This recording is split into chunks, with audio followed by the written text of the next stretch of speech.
Well, the lessons aren't about wealth or fame or working harder and harder. The clearest message that we get from this 75-year study is this: good relationships keep us happier and healthier, period. We've learned 3 big lessons about relationships. The first is that social connections are really good for us and that loneliness kills. It turns out that people who are more socially connected to family, to friends, to community are happier, they're physically healthier, and they live longer than people who are less well connected. And the experience of loneliness turns out to be toxic. People who are more isolated than they want to be from others find that they are less happy, their health declines earlier in midlife, their brain functioning declines sooner, and they live shorter lives than people who are not lonely. And the sad fact is that at any given time, more than 1 in 5 Americans will report that they're lonely. And we know that you can be lonely in a crowd and you can be lonely in a marriage. So the second big lesson that we learned is that it's not just the number of friends you have, and it's not whether or not you're in a committed relationship, but it's the quality of your close relationships that matters. It turns out that living in the midst of conflict is really bad for our health.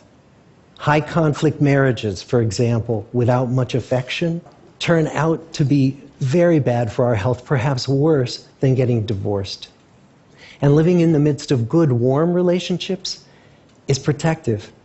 Once we had followed our men all the way into their 80s, we wanted to look back at them at midlife and to see if we could predict who was going to grow into a happy, healthy octogenarian and who wasn't.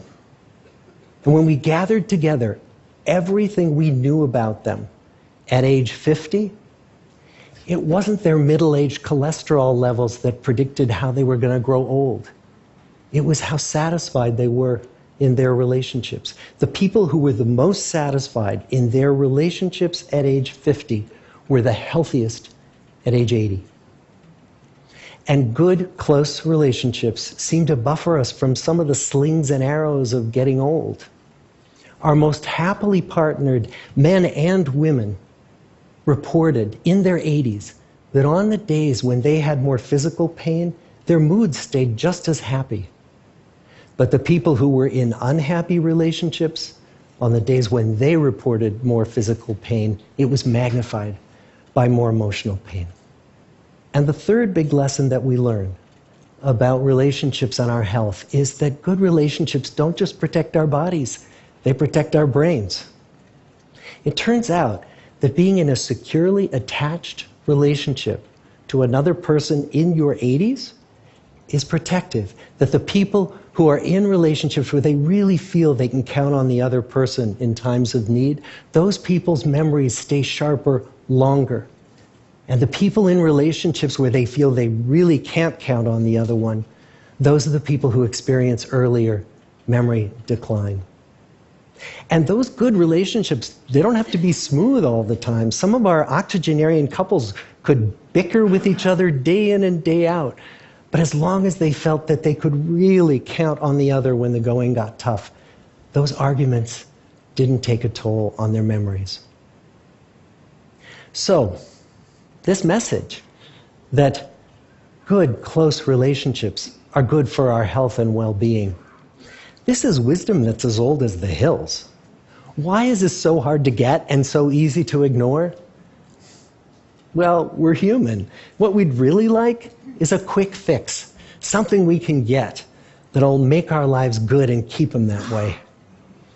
Relationships are messy and they're complicated, and the hard work of tending to family and friends, that's not sexy or glamorous. It's also lifelong. It never ends. The people in our 75-year study who were the happiest in retirement were the people who had actively worked to replace workmates with new playmates. Just like the millennials in that recent survey, many of our men, when they were starting out as young adults, really believed that fame and wealth and high achievement were what they needed to go after to have a good life. But over and over these 75 years, our study has shown that the people who fared the best were the people who leaned into relationships with family, with friends, with community. So what about you? Let's say you're 25, or you're 40, or you're 60. What might leaning into relationships even look like? Well, the possibilities are practically endless.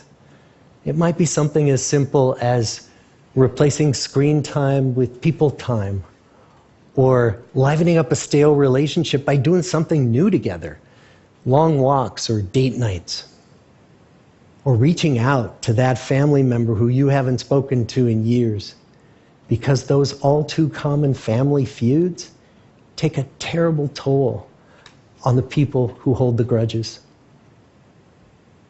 I'd like to close with a quote from Mark Twain.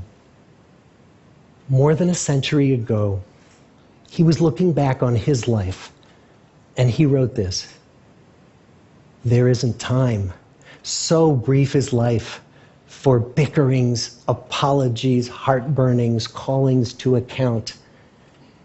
There is only time for loving, and but an instant, so to speak, for that." The good life is built with good relationships. Thank you.